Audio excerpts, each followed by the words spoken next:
Hi, today I am answering the top 10 questions about Australian partner visas. It's your complete guide. So if you are applying for a partner visa for Australia, watch this first. Before we keep going, please like and subscribe to our YouTube channel. We've got over 700 followers, which is amazing, and we're really glad that we bring value to those people who are applying for Australian visas. In the description, you'll find the link to our free guide to partner visas. So jump down there and download that as well. So we've got the top 10 questions today that people ask when they're applying for an Australian partner visa. My name is Joanna Hill. I'm a registered migration agent with Port Migration, and I have been helping people achieve their dreams of living together in Australia for over 8 years. So let's have a look at the questions that we are commonly asked about partner visas. So question number 1. Am I eligible for a partner visa?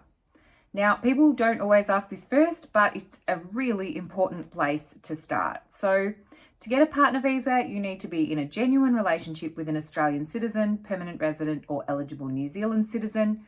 This could be through marriage, through a de facto relationship, or engagement if you're applying for a prospective marriage visa. So you'll have to show evidence that your relationship is real and ongoing, that it's actually a married or de facto relationship, not a dating girlfriend-boyfriend relationship. You'll need to show evidence of things like shared finances, joint living situation, social recognition of your relationship, plus meeting health and character requirements, including your health examinations, police checks from the countries that you've lived in for 12 months or more over the past 10 years. So check your eligibility first. That's the first thing to look at. Question number 2, how do I show our relationship is real? Great question. So proving your relationship includes showing lots of different kinds of evidence.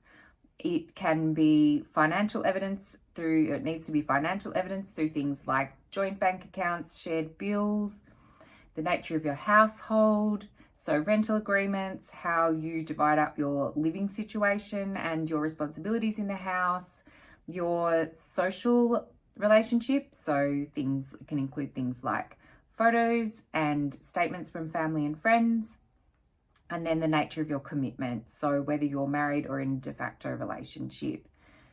You might also need to provide things like social media interactions. There's statements from family and friends and detailed personal statements from both of you explaining how your relationship developed and what it looks like day to day. So it's important to be really thorough and really consistent when you're showing evidence of your real and genuine married or de facto relationship. Let's have a look at question number 3. What documents do I need for my application? Now, the documents are quite extensive. This is an application for Australian permanent residency, so there's quite a lot of documentation that's required. So it includes things like identity documents, so passports, driver's license, birth certificate, national identity card, character documents, so your police clearances, proof of your relationship, that's your things like your marriage certificate, your joint bank accounts, your photos and your social evidence. And then there's evidence like your medical exam. And there can be additional things like travel records, statements from family and friends. And it's really important to make sure that all your documents are translated if they're not in English. So clear color copies and translated by an official translator if they're not in English. Let's have a look at question number 4. How long will it take to get my partner visa? So the processing time for a partner visa can vary a lot. It can depend on a whole range of factors. Generally, it takes at the moment, it's taking between about 12 and 24 months for the temporary partner visa. And the permanent partner visas are taking another sort of 12 months or so after that. Now, times can be longer depending on the complexity of your situation, how complete your application is, current processing times, things like that. So check the status of your application, respond as quickly as possible to requests for further information, and make sure you keep all your information up to date and notify Home Affairs of any changes during processing. Let's have a look at question 5. Can I include my kids in my application? So yes, You can include dependent children in your partner visa application, so they need to meet the dependency requirements and they need to meet health and character requirements, just like the main applicant. So you'll need to provide their identity documents and also evidence of custody arrangements if that's applicable.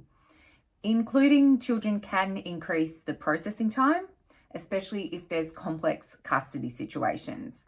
And it does increase the cost.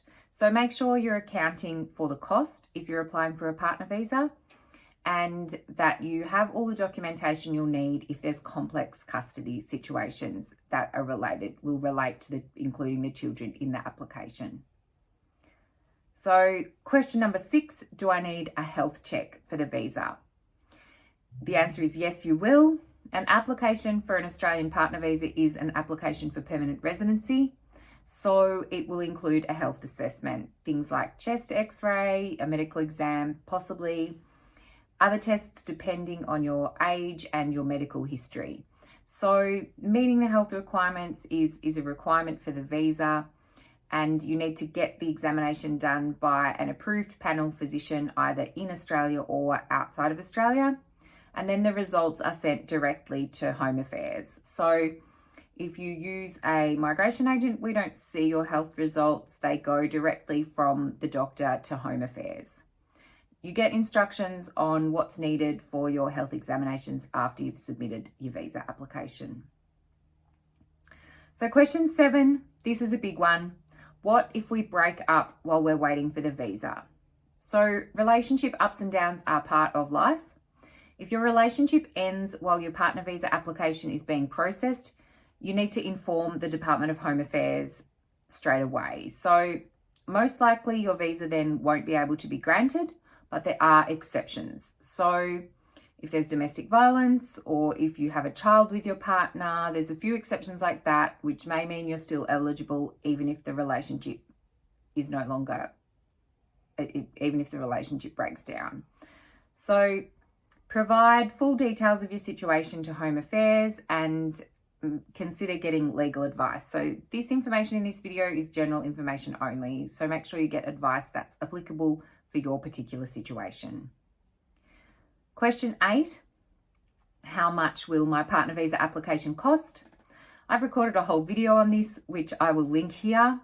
Applying for a partner visa can be quite expensive.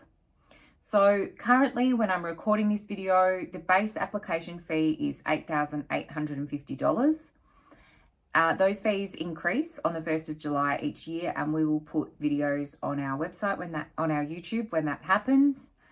Now, additional costs can be things like health examinations, applying for police checks, translating documents, and getting advice from a migration agent or a legal advisor. Now, if you're including dependent children, there will be costs for including the children. Make sure to budget for those costs and to check the latest fee information on the Department of Home Affairs website before you are applying. Question 9 is a big one. Can I work in Australia while my visa is being processed?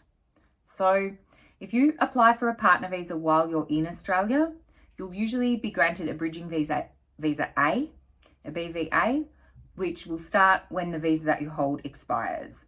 These BVAs have full work rights and access to Medicare, but they don't have travel rights. So you need to apply for a bridging visa B to travel if you hold a bridging visa A.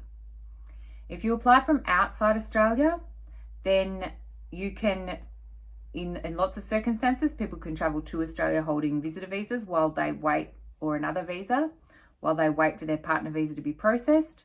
But their access to work rights will depend on that other visa that they're eligible for. So with your work rights situation, if it's not straightforward, then seeking advice for your particular circumstances is really important. Question 10, lucky last. What's the difference between the temporary and the permanent partner visas? So we have a video about permanent partner processing. I will link it here. But the thing to understand is that the partner visa application process has 2 stages. So in the first stage is the temporary partner visa stage, which the temporary partner visa lets you live in Australia temporarily Then 2 years from the time that you lodged your initial application, you're eligible to put in the paperwork for permanent partner visa processing. That's what happens in most circumstances. There are some exceptions. So the permanent visa allows you to live, work and study in Australia indefinitely. The transition to the permanent visa depends on the continuation of your relationship and meeting other eligibility requirements. And then the pathway to citizenship, once you're eligible, relies on you becoming a permanent resident first. So those are 10 really common questions that we are asked about partner visas. If this video has been useful, don't forget to like and subscribe, and jump down into the description to download our free guide to partner visas. Thanks.